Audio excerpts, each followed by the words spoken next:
Hi there and welcome back.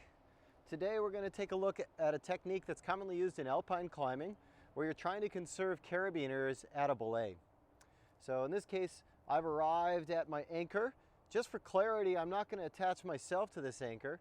In an alpine environment, a lot of times I would attach myself with the rope if I was concerned about my security, but sometimes I might not attach myself with the rope and I might stay unhooked to the anchor just to make transitions a little faster if my security wasn't an issue. So first I'm going to identify the strand that's going down to my climber, and I'm going to belay my climber up on a munter-hitch on an HMS locking carabiner. That's this pear-shaped locking carabiner. You want to make sure it's a relatively large locking carabiner for the size rope that you're using to form the munter-hitch most efficiently. This is a small to medium-sized HMS carabiner, which works just fine with this thin 9.2 millimeter Petzl rope I'm using. So first, I clip the rope in, pulling away from the load strand. So this is the load strand. At this point, my climber has not started to climb, but if they're in alpine terrain, sometimes the stance that they're climbing from can be a little precarious. You know, it might be third class. And so if they slip, and I pull down on this side, I can prevent a slip from becoming a fall, potentially. I get a little bit of friction through here, but obviously it's not ideal. But to start, I clip through, I provide a little bit of tension by pulling down, and now I'm gonna clip this strand up and through. You can watch our munters video to see clearly how to do this munter hitch, but this is clipping into the up or belay position by gripping here with my pinky facing up, my thumb down, flipping it over so that there's sort of this A shape with a circle in the middle here, like that.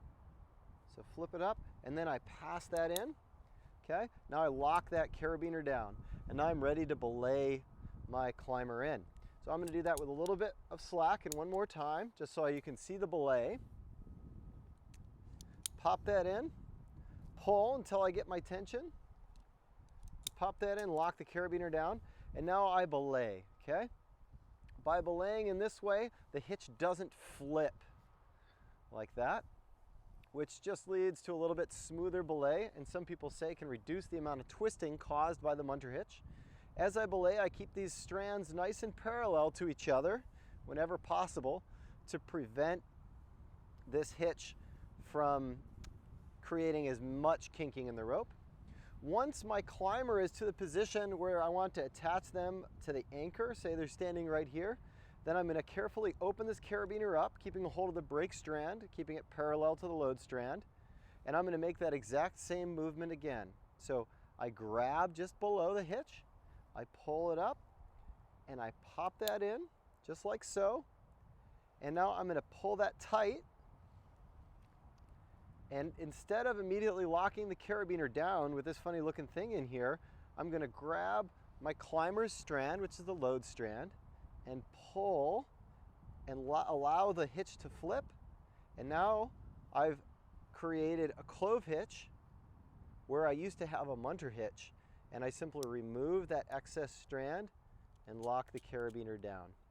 It's not essential that you remove that strand, which is the leg of the clove hitch. It's fine to leave it in the carabiner, but it's just a little bit easier to see what's going on by removing that strand.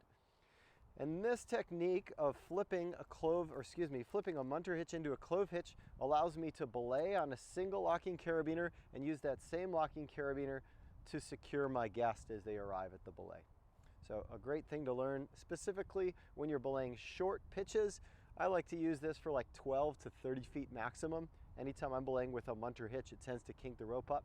Maybe I might do as much as 50 feet, but typically at that rate, once I'm more than 30 feet out, I'll usually connect my plate to prevent kinks from being introduced into the rope.